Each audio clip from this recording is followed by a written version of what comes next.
ହେଇଛି ସବୁ ମୋ ସାମ୍ନାରେ ବସିଥିବା ସମସ୍ତ ସହଯୋଗୀ ମାନଙ୍କ ପାଇଁ ଏଇଟା ପସିବୁଲ ହେଇଛି। ଆମେ ଆରଥରକ ଯେତେବେଳେ ଅଗଷ୍ଟ 15ରେ ଏ ଉତ୍ସବଟିକୁ ପାଳନ କରିଥିଲୁ, ଆମେ ସେଦିନ କହିଥିଲୁ ଯେ ଆମେ ଗୋଟେ ନୂଆ ଅଧ୍ୟାୟ କିଛି କରିବୁ। ନେକ୍ସଟ ଅଗଷ୍ଟ 15ରେ ନୂଆ ଅଧ୍ୟାୟ କରିବୁ। ଭଗବାନଙ୍କର ଆଶୀର୍ବାଦ ଆଉ ମୋର ସବୁ ସହକର୍ମୀ ମାନଙ୍କର ଆଶୀର୍ବାଦରୁ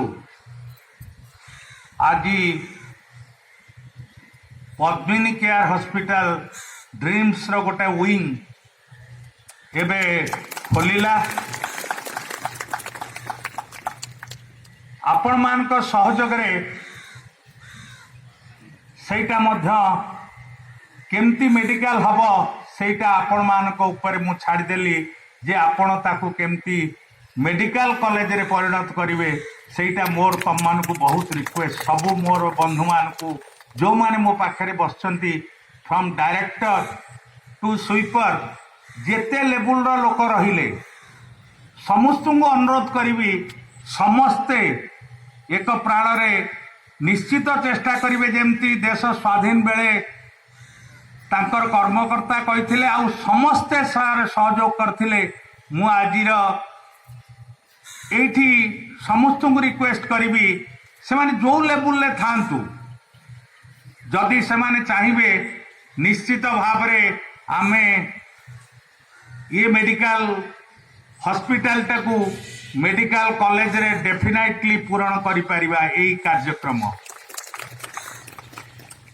ବହୁତ ବହୁତ ବଧାଇ ଦଉଛି।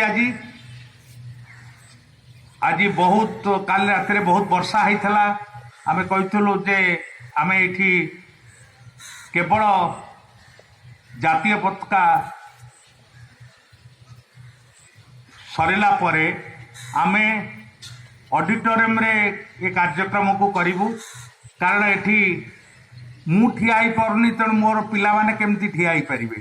ତେଣୁ ମୁଁ ସମସ୍ତଙ୍କୁ ଅନୁରୋଧ କରିବି, ଯେଉଁମାନେ କାର୍ଯ୍ୟକର୍ତ୍ତା ସେମାନେ ସମସ୍ତଙ୍କୁ ନେଇକରି ଅଡିଟୋରିୟମକୁ ବସେଇବେ ଆଉ ୟାର ପରବର୍ତ୍ତୀ କାର୍ଯ୍ୟକ୍ରମ ଆମେ ସେଇଠି କରିବା। ଧନ୍ୟବାଦ।